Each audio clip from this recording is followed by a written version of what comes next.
I've had quite a few people ask me what cyclocross bikes are all about. So that's what we'll talk about in this video.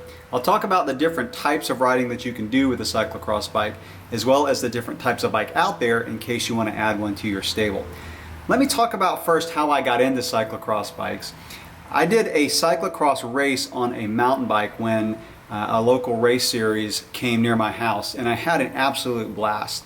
I also used to take my mountain bike out on dirt roads. So I had a friend of mine who was selling a cyclocross bike at a really good price, and I bought it. To be specific, it was a Giant TCX. It was an aluminum bike, and I wanted to use it for riding dirt roads and doing a few races. And the more I did that, the more I got hooked on cyclocross bikes. So I'm going to share my experience with it and help you understand what it's all about. There are two main things you can do with a cyclocross bike. That is riding dirt roads or doing traditional cyclocross racing. Cyclocross bikes have kind of branched out into what's known as gravel grinders or a traditional cyclocross bike. So I'll talk about the differences between those two. Gravel grinders are bikes that are designed for doing a gravel grinder event, and those are kind of longer type dirt road events or gravel roads, and they are bikes that have a more slack geometry, because typically in a gravel grinder event you're going to reach higher speeds. So a lot of those are done in the mountains, and so you're going to need a broader gear range, and you're also going to need a bike that's going to be a little bit more stable on downhills. So with a more relaxed geometry, a slacker head angle, slacker seat tube angle, and a longer wheelbase, those bikes will be more stable on a downhill and more comfortable over a longer ride, because a traditional cyclocross race is an hour or less, whereas a gravel grinder event could be 4, 5, 6 hours. So you need a bike that's a little bit more comfortable. Now, a traditional cyclocross bike with a steeper head angle, shorter wheelbase is going to be a bike that's going to accelerate faster. Also, you don't need as broad of a gear range. So my cyclocross bike is a 1x11, and so I don't have a real broad range without having a small chainring in the front, and I don't need that for a cyclocross race, because your speeds really don't typically go over 22, 24 miles an hour. On a traditional cyclocross course, you're braking and accelerating all the time, going around tight turns, so you're going to need those steeper head angles and seat tube angles to get around the turns quicker on a traditional cyclocross bike. So those are the main differences between what's known as a gravel grinder or dirt road bike and a traditional cyclocross bike. And let me just clarify that a gravel grinder bike with the slacker geometries is not just for events. It's probably the bike that most people are going to choose for riding dirt roads, if that's going to be your main focus. They can still be used for cyclocross races. They just won't be quite as snappy as a traditional cyclocross bike. So just to give you an example, if you look at Niner bikes, Niner makes a BSB 9 RDO, and that's their cyclocross race bike. And then they make the RLT, which stands for Road Less Traveled. It's a perfect name for that bike. The RLT has the slacker geometry, the BSB 9 has the steeper geometry. So the RLT is designed for just getting out, riding long rides on dirt roads, exploring, whatever. Again, it can be used in a cyclocross race, no problem. Whereas that BSB 9 is going to be really quick handling, really snappy. It's also lighter, it's made out of carbon. So those are two good examples of what would be a gravel grinder bike and a traditional cyclocross bike. And just as a side note, my cyclocross bike has electronic shifting, so it has Shimano Ultegra Di2 shifting. It's the only bike in my fleet that has electronic shifting, and I think it's a really good application for electronic shifting, because one is the bikes can get really muddy. Some of the courses will have a lot of mud, and so you're going to need to have a bike that's sealed off. In other words, the cables are sealed off. And with electronic shifting, there are no cables. And my bike also has hydraulic brakes, so there are no cables that can get mud or dirt in. Whereas a gravel grinder bike, you're not shifting as often.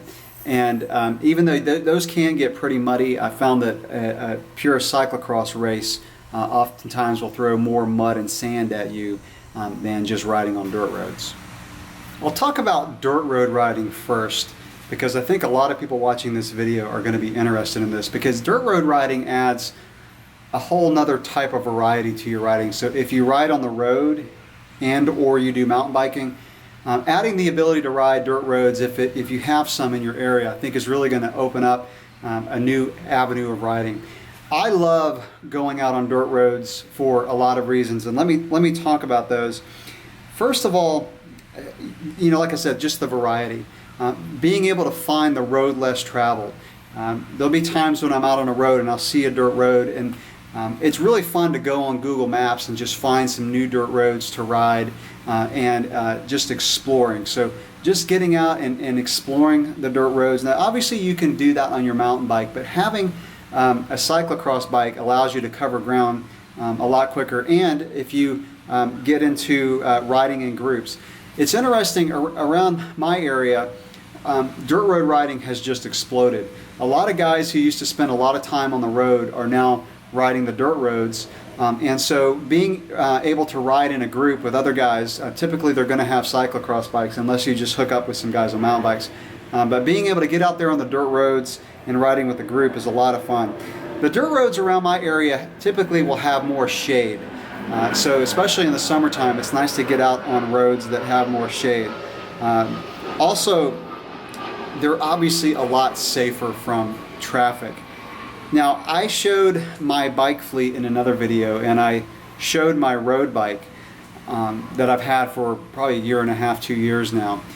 I recently have made the decision to sell my road bike.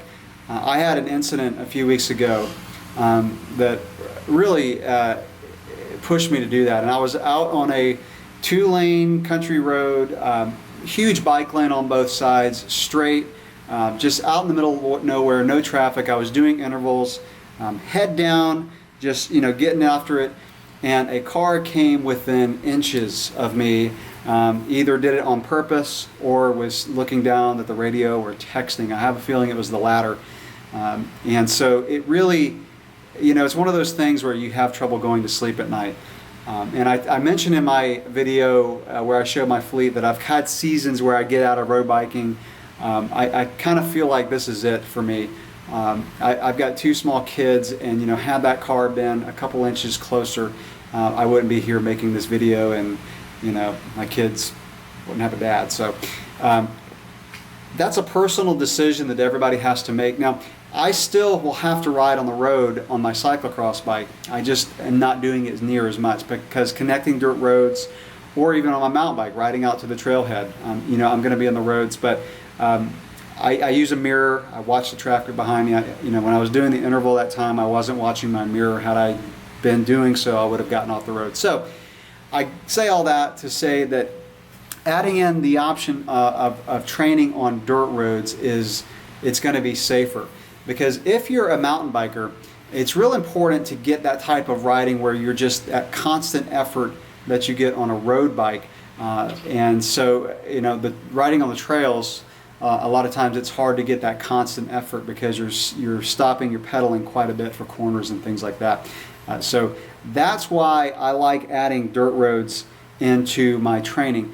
Also, there are more dirt road events, events that are between 40, 50, 60 miles long, that is kind of like a traditional road event, but it's on dirt roads, and those are a lot of fun as well. One thing I have not gotten into yet are the gravel grinder events up in the mountains, and I've done some local dirt road type events, but nothing up in the mountains, and those are getting really popular. There's a whole series now. And I'll put in a plug for a friend of mine who has a really great channel. It's called gravelcyclist.com. So check that out because he goes to those events and he'll post information about those events. So that's a really good site for you to get some info about that. For dirt road riding, you can easily use a traditional cyclocross bike. It's what I've done for years. Since I did sell my road bike, I'm actually going to get a dedicated gravel grinder bike. So that I can have it set up with 2 water bottle cages, a mirror, pump, seat pack, all that. And it's going to have a broader gear range, like I said, which I'm going to need if I go up into the mountains and start doing more gravel grinder events. So I'll have that bike set up as my dirt road bike, and then I'll have my giant TCX set up as my traditional cyclocross bike. So again, you can easily do dirt road riding on a cyclocross bike. You don't need to get two bikes. If you are going to get into cyclocross racing, which I'll talk more in detail here in a minute, I would recommend getting a 2 chainring bike if you want to use it for dirt roads, unless you live in an area that's totally flat and you don't plan on going up to the mountains to ride your cyclocross bike. If you ride in more hilly terrain, you're really going to need 2 chain rings in the front and a 10 or 11 in the back. One thing that I do like about riding on dirt roads as well, especially with winter coming up and the limited daylight, riding on dirt roads at night with lights is pretty safe. It's a lot safer than riding on the road, and a lot of times our local trails don't allow bikes on at night, so that's going to depend on your trail. So again, getting out on a dirt road at night, because sometimes it gets dark at 5:30, 6 o'clock, and you get off work and you want to ride. So that adds another option to your training. Now I'll switch the topic to cyclocross racing. I used to do a lot of mountain bike racing. As I've gotten more busy in my career and as a husband, as a father, my training time has been limited to around 8 to 10 hours per week, and that will include some strength training a couple days a week. The thing I love about cyclocross racing is you don't have to put in a large amount of training volume, so 15 to 20 hours a week, because once you get to that elite level in mountain bike racing, the guys are absolutely flying, and if you're going to try to get on the podium, you really do have to put in quite a bit of training, because those events can be 2+ hours. A cyclocross race is going to be 45 minutes to an hour, depending on what class you do. So you can train for that with, like I said, about 8 to 10 hours a week, because you can do just some short intervals and things like that. So that's one reason I really have gravitated towards cyclocross racing. Another thing that I enjoy about cyclocross racing, being a family guy, is it's really great for the family. One, because they are able to see you almost the whole race. So each lap will take between 6, 8, 10 minutes at the most. So they can see you a lot more often than they could in a mountain bike race. In a mountain bike race, you just pop out of the woods, grab a water bottle, and head back in for another half hour. So with the family there, and being able to watch your friends a lot more often, it's just a different type of environment. What's really neat for me is now my kids are cyclocross racing with me. So I have an 11-year-old son and a 14-year-old daughter, and they're both racing cross with me, and it's become a family event, and they really love it.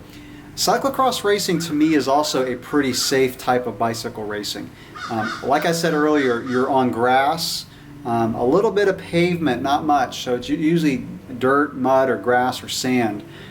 If you do crash in a cyclocross race, typically there's not trees nearby that you can run into that are right next to the course, because they're set up pretty wide, and you're on grass. So it's a pretty safe type of racing, which I love for my kids, because I really don't want my kids road racing, but for them getting out and do a cyclocross race, it's pretty safe. Another thing that I like about cross racing is the courses are pretty wide and it's easy to pass. A lot of the mountain bike racing in my area is on really tight single track, and you're on single track for 99% of the race. So if you don't get a great start sometimes in a mountain bike race, it's hard to move up. With cyclocross racing, you can pass a lot more easily. What's cool about cross racing too is they're typically set up in a city park or some kind of field where you just set up course tape. So you can take any kind of park type venue and turn it into a cross course, and that is a lot different than like a road race where you've got to make sure you find some safe roads and things like that. So that's cool. Just the experience of a cyclocross race, it's a lot different than any type of racing you do. There are fans heckling people as they go by. It's just kind of a part of the sport. You got people ringing cowbells. You've got barriers to run over. You've got sand to ride through. Oftentimes there's mud. Last weekend I did a race where there was just a ton of mud, and to either run sloshing through mud or trying to ride through the mud, it's just a fun type of bicycle racing. And adding in the the running that's involved, it kind of turns it into maybe a little bit more of a multi-sport. And I'm not a runner, so there's not a lot of running in cyclocross, but there's times where you got to run up a hill with your bike. You've got to learn how to get over barriers. So it's just different, a lot different than road racing and quite a bit different than mountain bike racing. I also like the fact that the racing venues are pretty laid back. So after your race, you can watch your friends race or your kids race. And like I said, a lot of times you're in a park, so you just kind of kick back and enjoy the day. It's it's intense when you're racing, but it's really chill and laid back when you're not racing. So if you've never done a cyclocross race, try to do one, whether you're doing it on a mountain bike or you can get your hands on a cyclocross bike. I just think it's something that you're really going to enjoy. Like I said, it's just a lot different. At the end of this video, I'll post some footage from a race that I was at last weekend. And I know you can go online and you can look up the Worlds or something like that, some big cyclocross race, but I wanted to put this on the end of this video so that you can see kind of what a more local race scene would look like. I'll show my cross bike real quick, and this will be just a quick glimpse because I've done a couple reviews of this bike on my YouTube channel. This is a carbon frame traditional cyclocross geometry, and I didn't say this before, but cyclocross bikes have a slacker geometry than a traditional road bike. And again, the gravel grinders are even going to be slacker than that. So Di2 shifting, Ultegra Di2. I've got an 1125 on the back and a 39 in the front. Again, single chain ring. This gearing is good for really slow speeds up and then up to probably about 25 miles an hour. So definitely all the speeds that you would carry on a traditional cyclocross course. I do have the tires set up as tubeless. And I've got, right now, you'll see I have 2 water bottle cages, a pump, and a seat pack. I will take off the seat pack and the pump, and I've also got my mirror on it. So it's set up for doing some training on dirt roads. So when I go to races, I take off the pump, seat pack, and mirror. Once I get my dedicated gravel grinder, I'll probably take off the water bottle cage here and just leave one on for racing. Like I said, hydraulic disc brakes, Ultegra, it's full Ultegra.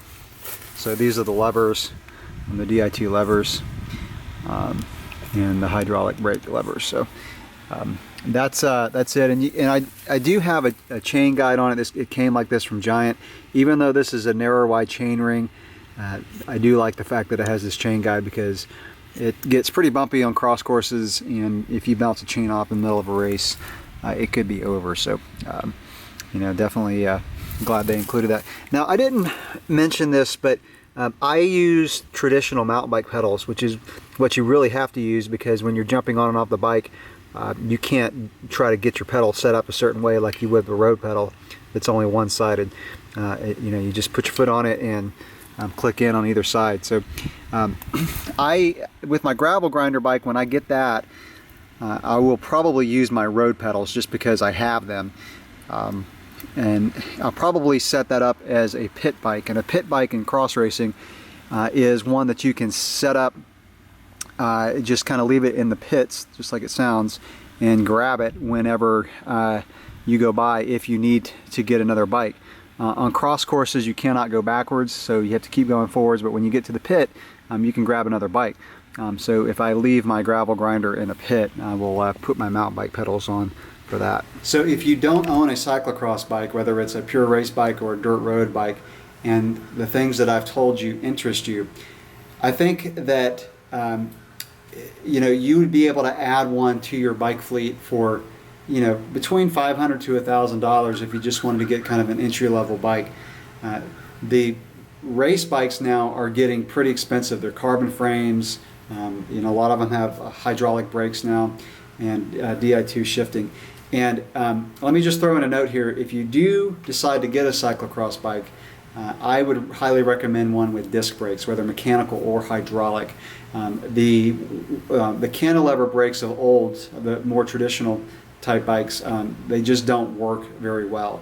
They do shed mud pretty well, but whether it's a dirt road or a race bike, I would really recommend you getting one with hydraulic brakes. So again, between $500 to $1,000, you could probably find one used.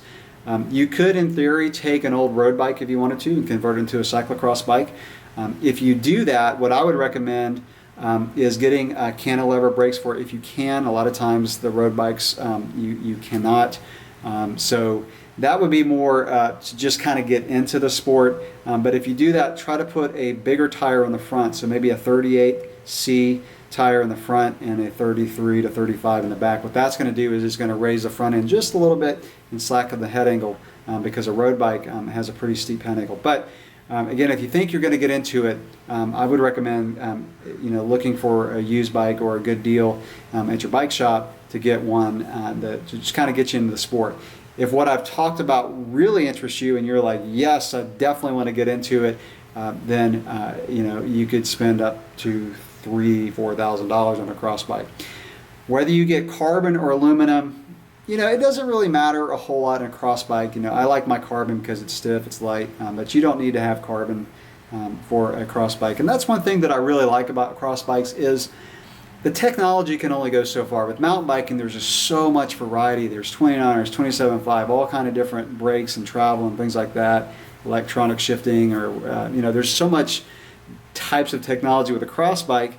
It's really just making the decision of hydraulic or cantilever brakes, and maybe if you want to get Di2 shifting. So again, if you're getting into it, you've got some options. It's just going to depend on your budget. So that's the quick down and dirty on cyclocross racing and dirt road riding. If you have any comments or questions, leave them below. If this video was helpful for you, give it a thumbs up for me.